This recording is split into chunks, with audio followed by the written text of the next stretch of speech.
සියලු දෙනාටම අවශ්‍ය බොහේවා කියලා ප්‍රාර්ථනා කරනවා. 2026 අගෝස්තු මාසයේ උෂම ලග්න හිමි ඔබට කොහොමද සුබ අසුබ ඵල කියලා තමයි අපි අද කතා කරන්නේ.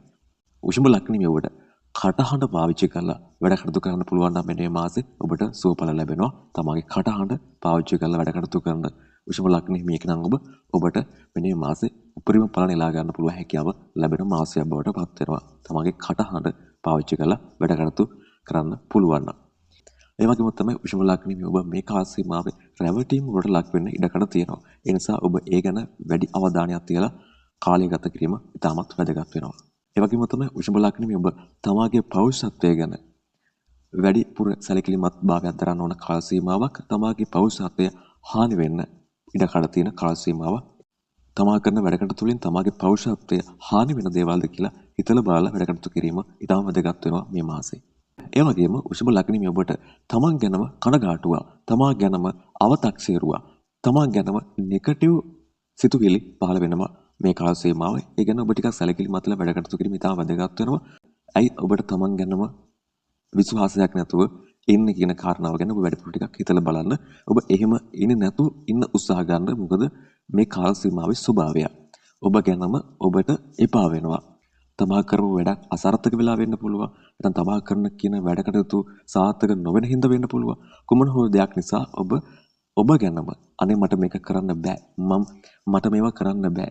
මං හරි කාලකන්ණි. මං හරි කරුමාකාරයි. මං හරි පව්කාරයි කියලා තමන් ගැනම තමන්ට නෙගටිව් විදියට හිතෙන්න ගන්න කාල සීමාව.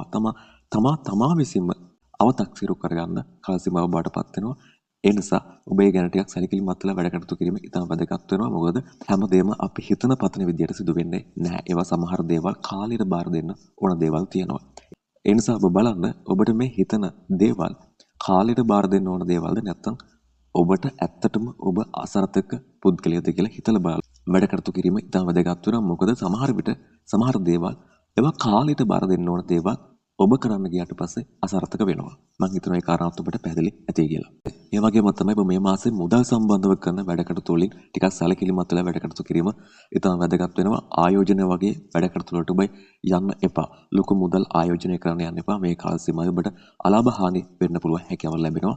ඒ නිසා ඔබ ඒ ගැන ටිකක් සැලකිලිමත් වෙලා වැඩ කටයුතු කිරීම ඉතාම වැදගත් වෙනවා.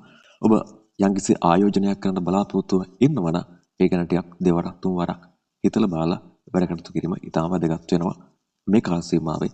ඒ වගේම තමයි වෘෂභ ලග්න හිමි ඔබට මේ මාසේ ලෞකික සැප ටිකක් අඩු වෙන බවක් පෙන්නනවා.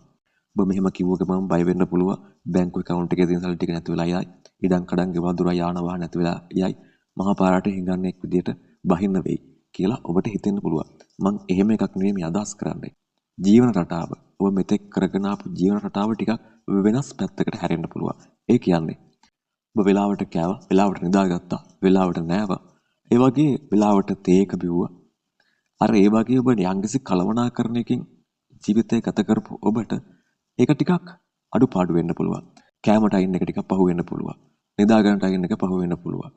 හරියට ඇඳුමක් හොද ගන්න වෙලාවක් නැති වෙන්න පුළුවන්. ටිකක් වෙනත් පැත්තකට කාර්යබහුලතාවයක් පෙන්වනවා. ඔබ මේ මාසේ වෙනත් පැත්තකට කාර්යබහුල වෙන තත්ත්වයක් පෙන්වනවා. අන්න ඒ නිසා ඇති වෙන දේ තමයි මම කිව්වේ. ලෞකික සැප ටිකක් අඩු වෙන්න පුළුවන්. අර ඔබ වෙනදා කරගෙන ආපු වැඩ පිළිවෙල ටිකක් උඩු යටකුරු වෙන්න. මම පොඩි උදාහරණයකින් පැහැදිලි කළොත් එහෙම කන්න තියෙනවා, කන්න වෙලාවක් නැහැ. නිදා ගන්න ඇඳක් තියෙනවා, නිදා ගන්න වෙලාවක් නැහැ. නා ගන්න වතුර ටිකක් තියෙනවා, නා ගන්න වෙලාවක් නැහැ. බොන්න බෙහෙත් ටිකක් තියෙනවා, බොන්න වෙලාවක් නැහැ. අන්න ඒ වගේ අර එහෙම වුණාට පස්සේ ඔබට අර වෙනදා කරගෙන ආපු දේවල් ටික අතපසු වෙනවනේ. අන්න ඒ වගේ දෙයක් තමයි මෙතන සිද්ධ වෙන්නේ. ඒ නිසා ඔබ ඒ ගැන ටික සැලකිලිමත්ව වැඩ කටයුතු කරන්න. ඔබ යම්කිසි රෝගී තත්ත්වකින් පේන කෙනෙක් නම් හරියට වෙලාවට කෑවේ නැතුනොත්, වෙලාවට නිදාගත්තේ නැතුනොත්, වෙලාවට නාගත්තේ නැතුනොත්, වෙලාවට බෙහෙත් ටික ගත්තේ නැතුනොත් ඒ පැත්තෙන් ඔබට යම්කිසි හානියක් වෙන්න පුළුවන්. ඒ නිසා ඔබ ඒ ගැන ටිකක් සැලකිලිමත්ව වැඩ කටයුතු කිරීම ඉතාමත් වැදගත් වෙනවා.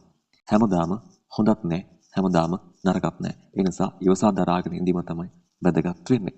සෑම රිදී රේඛාවකම අඳුරු වලාවකුත් තියෙනවා.